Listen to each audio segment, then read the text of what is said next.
இன்றே டவுன்லோட் செய்து உங்கள் ஃபேவரட் ஷோக்களை என்ஜாய் பண்ணுங்க. சம்பந்தமே இல்லாம யார்கிட்டயும் ஒரு வார்த்தை கூட சொல்லாம நீ பாட்டு இவனை இழுத்துக்கிட்டு போலீஸ் ஸ்டேஷன் போயிருக்க.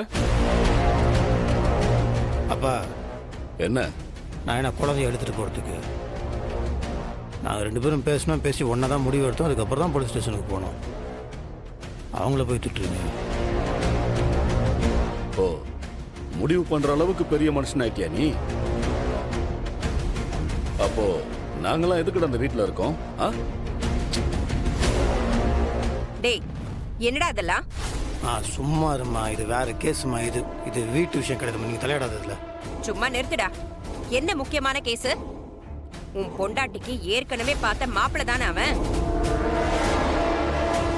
அவன் கூட தான் இவளுக்கு கல்யாணம் நடந்திருக்கணும்.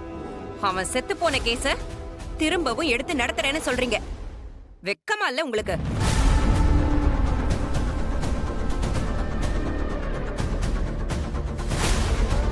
இதுல வெக்கப்படுறதுக்கு என்ன இருக்கு? நல்ல மனுஷன் செத்து போயிருக்காரு. அது ஆக்சிடென்ட் இல்லை, அது ஒரு கொலை முயற்சி அப்படின்னு சந்தேகப்பட்டு போலீஸ் ஸ்டேஷனுக்கு கம்ப்ளைண்ட் கொடுத்துருக்கான். இதுல என்ன தப்பு இருக்குன்னு புரியல எனக்கு. தப்புதான்டா, தப்புதான்.